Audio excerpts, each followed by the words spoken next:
আসসালামু আলাইকুম, আশা করি সকলেই ভালো আছেন। এটা অ্যান্ড্রয়েড TX20 প্রো একটা অ্যান্ড্রয়েড টিভি বক্স। তো এটা প্রবলেম হয়েছে লোগো স্টাক, বা আমরা যেটাকে বলি যে লোগো হ্যাং, মানে এটার নাম আইসা অ্যান্ড্রয়েড লেখা বাইসা এরপরে আর এটা ডিভাইসটা স্টার্ট করছে না। তো আজকে এটা আমরা রিপেয়ার করার চেষ্টা করব আর আপনাদের সাথে শেয়ার করব যে আসলে এই ধরনের অ্যান্ড্রয়েড টিভি বক্সগুলো যদি লোগো হ্যাং প্রবলেম হয় তাহলে কিভাবে আপনারা এগুলো ঠিক করবেন, আর আপনারা এগুলো ঠিক করতে গেলে আসলে কি প্রসেস অবলম্বন করতে হবে। আমি এটাতে কাস্টমার চার্জার নিয়ে আসে নাই, এই কারণে এটার আমার পাওয়ার সাপ্লাই দিয়ে 5 ভোল্টের দুইটা কেবল এখানে চার্জার এখানে জ্বালাই করে এটাতে ভোল্টেজ সাপ্লাই দিছি। এটা কিন্তু চালু হয়ে এটার লোগো আসছে TX20 প্রো এবং এটার সেটার ডিসপ্লেতে কিন্তু এই বুট লেখাটা আসছে। এখানে পাওয়ার সাপ্লাই দেখায় 600 মিলি অ্যাম্পিয়ারের মতো বিদ্যুৎ খরচ করতেছে 3 ওয়াট। এটা লোগোটা চেঞ্জ হয়ে তারপর এরকম অ্যান্ড্রয়েড লেখা আসে, এখানেই কিন্তু বন্ধ হয়ে থাকে, তার মানে আর সামনে পিছনে কোনো দিকেই যাবে না।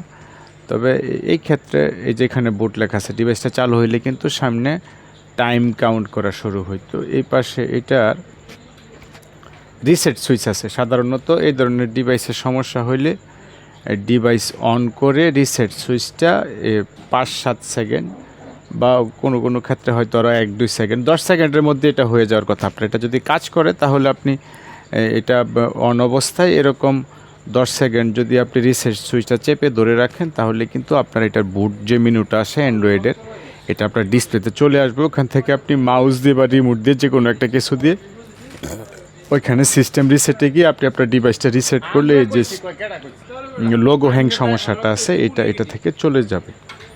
তো এটা কিন্তু আমাদের এটা কাজ করতেছে না, তার মানে এটা 10 সেকেন্ডে বেশি চেপে ধরে রাখছি পরেও কিন্তু আমাদের এটা সেটটা রিসেট নেয় না। এখন আমি এটার দ্বিতীয় পদ্ধতিটা অবলম্বন করব। এটা আসলে হয়েছে যে কোনো ডিভাইসে যে এটা পাওয়ার অন অবস্থায় রিসেট সুইচ চেপে ধরলে এটা রিসেট মোডে চলে যায়। আবার এমনও কিছু অ্যান্ড্রয়েডের টিভি বক্স আছে যেগুলোতে এটা অফ অবস্থায় আগে রিসেট সুইচটা চেপে ধরে রাখতে হয়, তারপরে পাওয়ারটা অন করতে হয়, বা ওই যে অ্যাডাপ্টারের যে কেবলটা আছে এটা প্লাগ ইন করতে হয়। তো আমি এটাতে আগে রিসেট সুইচটা চেপে ধরে রাখছিলাম, তারপরে আমি আমার পাওয়ার সাপ্লাইটা অন করছি। অন করার পরে দেখেন ডিসপ্লেতেও কিছু আসে নাই, এবং এটার সেটটার যে ডিসপ্লে আছে ডিভাইসটার, এটার ডিসপ্লেতেও কিন্তু কিছু আসে নাই। আর এখানে বিদ্যুৎ খরচ হচ্ছে 87 মিলি অ্যাম্পিয়ারের মতো, অথচ অন্য অবস্থায় আমাদের এটা কিন্তু 600 মিলি অ্যাম্পিয়ারের মতো চালু অবস্থায় বিদ্যুৎ খরচ হচ্ছিল। এটা এখনও 87-তে একেবারে স্টপ হয়ে আছে, আর ডিভাইসটাও কিন্তু অন হয় না। এবং এটা যতক্ষণ পর্যন্ত আমি এটা পাওয়ার অফ করে বা ভোল্টেজ অ্যাডাপ্টার ডিসকানেক্ট করে আবার নতুন করে কানেক্ট না করব, এটা এইভাবেই থাকবে, এটা অনও হবে না অফও হবে না। তার মানে এটার যে রিসেট সুইচটা আছে এটা প্রপারলি কাজ করতেছে না। তো এই ক্ষেত্রে কি করব আমরা, যদি রিসেট সুইচ আমাদের এরকম কাজ না করে? এই যে রিসেট সুইচটা আছে এটা আসলে ওই অডিও জ্যাকটার পিছনে দেওয়ার কারণ হলো ডিভাইসটা না খুইলেও যেন অডিও জ্যাকটার ভিতর দিয়ে কিছু ভিতরে ঢুকাইয়া দিয়ে ওই সুইচটা প্রেস করে ধরা যায়।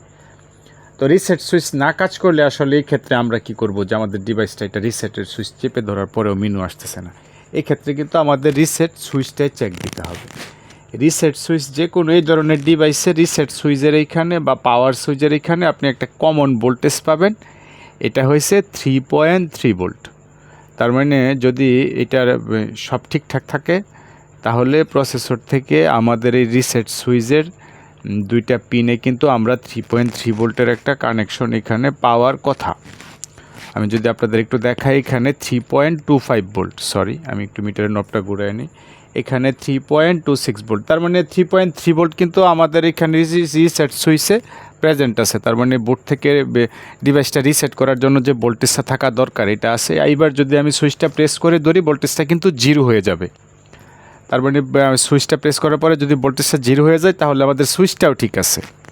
আবার ছেড়ে দিলে এটা 3.3 ভোল্টে আবার স্টেবল হয়ে যাবে। এখানে যে দেখেন আমি কিন্তু এটা সুইচটা প্রেস করে ধরার পরেই কিন্তু ভোল্টেজটা ড্রপ করে 0 হয়ে গেছে। আবার ছেড়ে দিলেই এটা আবার আগের মোডে 3.3 ভোল্টেজে চলে আসতেছে। তার মানে আমাদের এখানে রিসেট সুইচের এখানে 3.3 ভোল্ট প্রেজেন্ট আছে, এবং আমাদের যে রিসেট সুইচ আছে এই সুইচটাও ঠিকঠাক কাজ করতেছে, কারণ আমি প্রেস করার কারণে ভোল্টেজ ড্রপ করতেছে, কারণ এই সুইচের দুইটা পয়েন্টে কিন্তু এখানে এই পজিটিভ নেগেটিভ দুইটা টার্মিনাল থাকে। এই কারণে সুইচ প্রেস করে ধরলে ভোল্টেজটা শর্ট হয়ে এটা ড্রপ করে 0 ভোল্ট হয়ে যায়। রিসেট সুইচ চেক দেওয়ার পরে আপনারা যেটা চেক দিতে পারেন, এই ধরনের সমস্যা হইতে পারে র্যাম খারাপ থাকলে বা এগুলো যেহেতু বলিং করে লাগানো থাকে। এই যে এখানে ইএমএমসি আইসি আছে, অ্যান্ড্রয়েডের যে অপারেটিং সিস্টেমটা টিভি কার্ডের এটার মধ্যে ইনস্টল থাকে। যদি আইসি খারাপ হয়, ইএমএমসি আইসি খারাপ হয়, তাহলে কিন্তু এই ধরনের প্রবলেম হবে। এবং এটা এই একটা বল আইসি, তার মানে যদি এটার ভিতরে কোনো ডিসোল্ডারিংয়ের সমস্যা হয় বা কোনো বল মিসিং হয়, তাহলেও কিন্তু আপনাদের এটার এই ধরনের সমস্যা হইতে পারে। আবার এটার সফটওয়্যারটাও কোনো ফাইল মিসিং হইতে পারে। এই ক্ষেত্রে আপনার আগে সফটওয়্যার করে দেখতে হবে। অ্যান্ড্রয়েডের এই সব টিভি ভার্সনের সফটওয়্যারগুলো প্রায় 3-4 জিবির মতো থাকে। সফটওয়্যার করে দেখে যদি আপনার এটা না হয়, তাহলে আপনার ইএমএমসি খুইলা এটা রিবল করে লাগায়